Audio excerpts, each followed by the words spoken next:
change is coming. Winter is coming. Alam mo, nakakatawa kasi ginawang big deal ng mga tao yung simpleng post ko na yun. Marami pa kayong katanungan. Ano ba ang tunay na dahilan?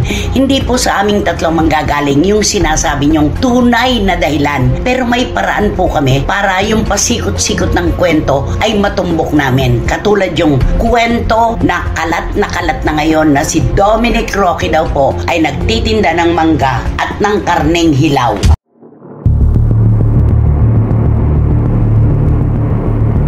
Bitiranang kolumnista na si Nanay Christy Fermin ibinulgar ang pasikot-sikot sa buhay ng aktor na si Dominic Roque.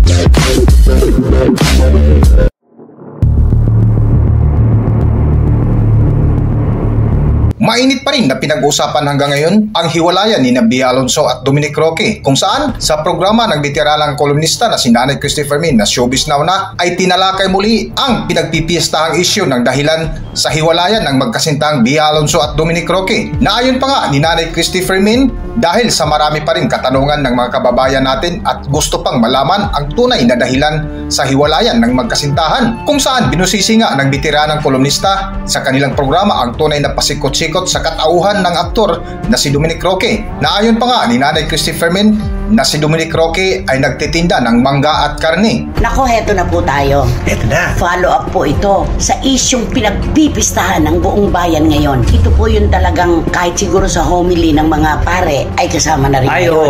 Dahil tungkol ito sa urungan ng kasal. Diba? At nailatag na po namin nung nakarang episode yung ibang espekulasyon. Pero meron pa rin po kaming natitirang mga kwento na nais ibahagi sa inyo. Ano sa palagay mo? Naku, syempre, alam naman natin pag mga ganitong sitwasyon, hanggat hindi lumalabas ang tunay na may kasalanan, di ba? May kanya-kanyang hugot ito. Hanggang walang acceptance. Oh, correct. May mga kwento maglalabasan katulad na mga kumakalat sa social media na kesyo ito si Dominic, pero itong benefactor. Teka ha, eto pa. Ito ang panahon para makaganti ng malakas na sapak ang mga tagahanga ni Daniel Padilla kay Dominic, dahil noong unang interview sa kanya ay sinabi niya na hindi invited itong si Daniel dahil 2020 pa hindi na sila nag-uusap, si Catherine lang daw. Dominic, you are close to Daniel. Invited ba sila sa wedding mo? Sikat. Kasi mas close ka sa kanya. Kasi hindi pa kami okay ni teacher. I mean, we're not talking since Pero nakita ko kayo di ba nakita kayo doon sa we haven't seen each other for the longest time since 2020. No, hindi ako dun. Si Mark yun, gumagawa. Okay. Yeah, I haven't been So, you're open about it na hindi kayo talaga okay? Yeah, I think so.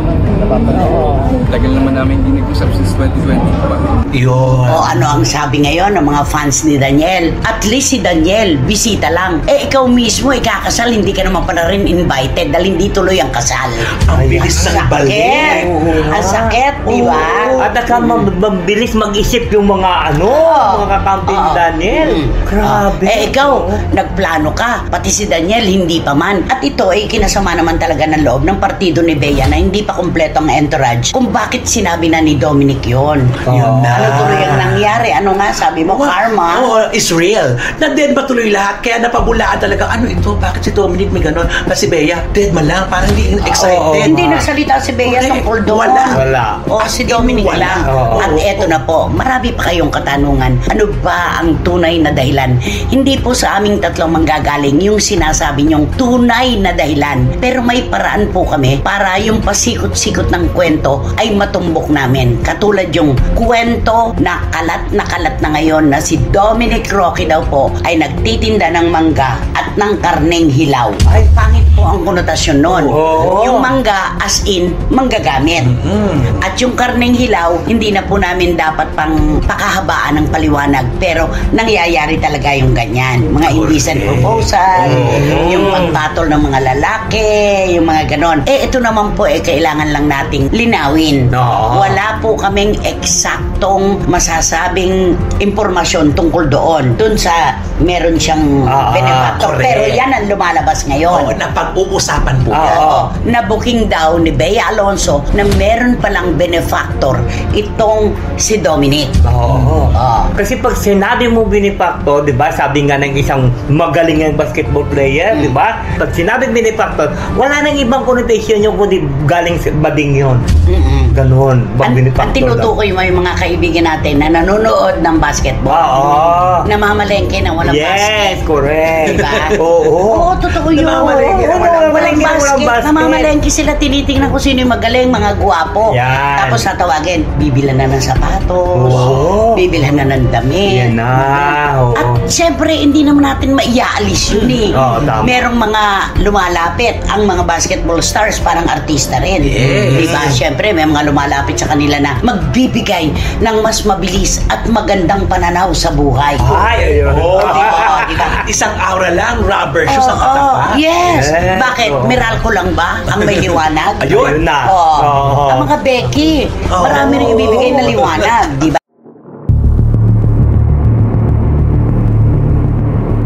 Ngunit hindi lang dito nagtapos ang kwentuhan ni Nanay Christy Fermin kung saan tinalakay din ng kanilang programa ang pagkatao ni Bea Alonso at Dominic Roque na binabase nila sa mga supporters ng bawat panig na nagbatuhan ng kwento na di umano si Dominic Roque ay isang bading at si Bea Alonso naman ay isang tumboy. Sa madaling salita, sila ay miyembro di umano ng isang LGBTQ+ community. Eto naman po ngayon, nagtataltalan po ang mga tagahanga. Si Dominic, natural meron ding kampo yan. Pero mas matindi ang kampo ni Bea Alonso. Ano ang sabi? Sinasabi-sabi niyong Becky si Dominic. Bakit? Ano ba sa palagay niyo si Bea Alonso? Diba tagal nang napapabalita, natibo naman siya. May mga ganyan. May ganyan. Oo. So may sumingit. So pareho pala silang miyembro ng LGBTQ+ community. Wala pong masama doon. Oo. Never na magiging krimen kung miyembro man po tayo ng tinatawag nating ikatlong lahi. Yes. Oo, tama.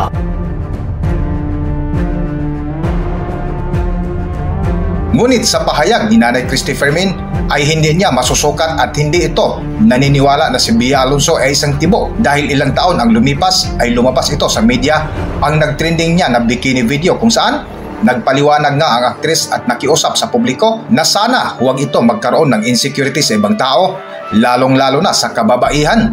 Change is coming. Winter is coming.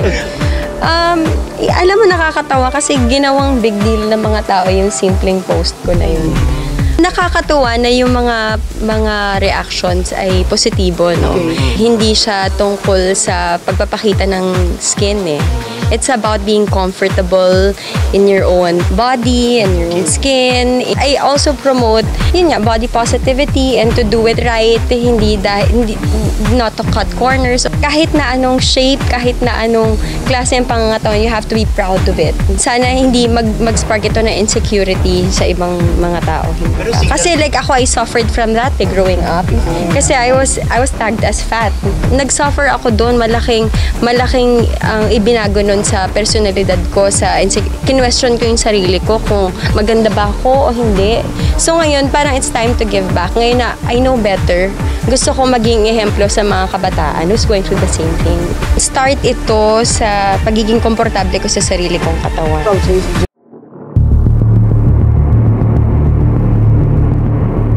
Para sa buong detalye, narito ating pakinggan ang buong kwento ng veteranang kolumnista na si Nanay Christy Fermin. Pero, paano natin mapapatunayan na Becky nga si Dominic at tibo si Bea? So, kasama na lang yan doon sa mga kwento, di ba? Correct. Kanya-kanya na lang yan eh. Kung paano mo paniniwalaan at may nakita ka ba, may prueba ka ba, doon ka maniwala. Eto na lang, tataya tayong tatlo.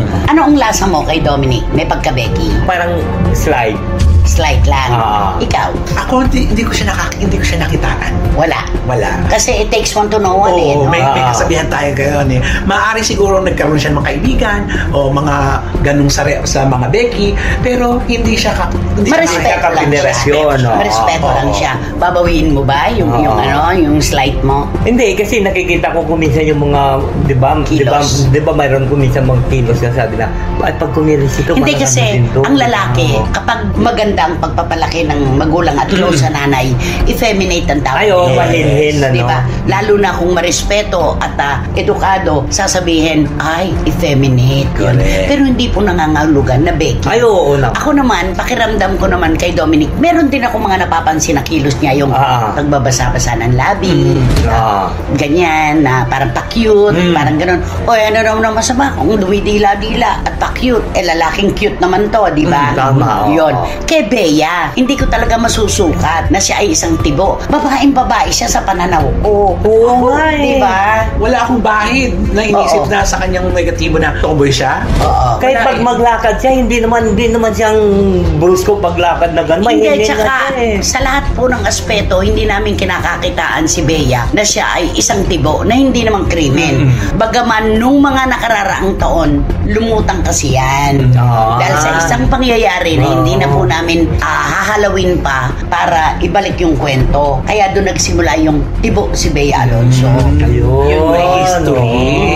May binabalikan kasaysayan. Ngayon, kung ano man yung nabuking ni Bea kay Dominic, karapatan niya na umurong sa kasal. Tama. Di ba? Karapatan niya po yon bilang isang babae na sinusuyo para pakasalan ng lalaki. Karapatan po niya yon. Kesa naman sa nagpakasal na sila, saka siya na untog sa pader at maghihiwalay. Mas mahirap.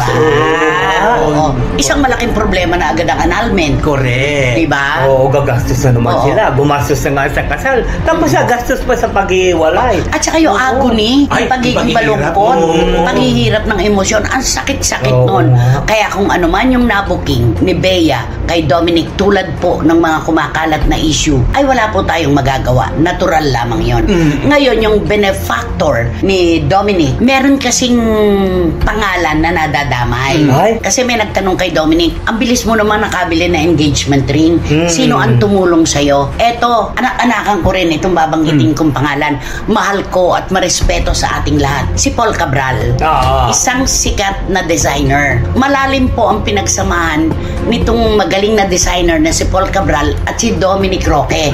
Dahil dito po sa scout area, sa shop ni Paul Cabral, dati pong parang sa hotel, busboy.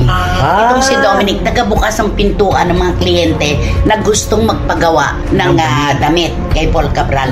So malalim po kung huhukayin natin yung nakaraan nila. Pero hindi nangangahulugan na magkarelasyon si Paul Cabral at si Dominic Roque. Ayun. Diba? May pinagsamahan sila bilang manggagawa at trabador. Manggagawa, trabador. Yung isa nga yun. Diba? Ngayon, nung mawala si Dominic, nag-artista na. Yun. Pero ganun po kasimple ang kanilang pinagsamahan, kaya nadadamay po ang pangalan ngayon ng ating kaibigan na si Paul Cabral. Diba? Pero ang titignan ko lang sa kwento ito yung love me for what I am na yun. Kung mahal mo kita, mahal mo ko kahit na sino, maging sino ka man. Kaya sabi nga, ang libro daw ng pag-ibig hindi nagtatago ng mga record of wrongs. Diba? Kung talagang mahal mo ang isang tao, tatanggapin mo ang kanyang kalabisan at kakulangan. Siguro nga ay hindi pa sila dumarating doon sa rurok ng pagmamahalan na kasi meron pang pinoprotect. At saka meron pang pag-ayaw. Ganun yun diba? Wala pa sila sa 100% na in love sa isa't isa. Yung itataya ko ang aking imahe, itataya ko ang kinabukasan ko, kahit ano pa ang kwento na meron siyang karelasyon na kanyang kabaro. Kung mahal ko siya, paninindigan ko to. Tatanggapin ko. Kaya sabihin, kahit ano ka ba, kahit ano ka man, kahit sino ka man, mahal na mahal kita. Sa mga magtatanong, bakit si Paul Cabral ba walang nagiging karelasyong artista? Meron po. Hindi ko na po papangalanan. Initials na lang. Sino? Yung una, si Dio. Singkit ba to? Si Dio. Yung pangalawa, anak-anakan ko rin. Si JB. Sino pa? Pero maganda yung relasyon niya sa wife. magkakaibigan sila. Usually naman, pag maganda talaga yung pundasyon, alam mo, magkaroon man ng relasyon, tapos natanggap nyo sa isa't isa, at naging tapat kayo, natatanggap ng bawat isa yun. Maraming magiging spell eye kay Paul Cabral. Tapos ngayon, nadidikit pa ulit ang pangalan niya kay Dominic Roque. Ano ba? Grabe naman siya. Ang haba-haba ng hair. Makinis na. Napakaganda pa. Sikat pa. Ikaw na talaga, te. So yung maraming spell eye, pero hindi po namin yan makukumpirma. Magkaibigan po sila noon pa man na hindi nag-aartista itong si Dominic, at wag husgahan, diba yun?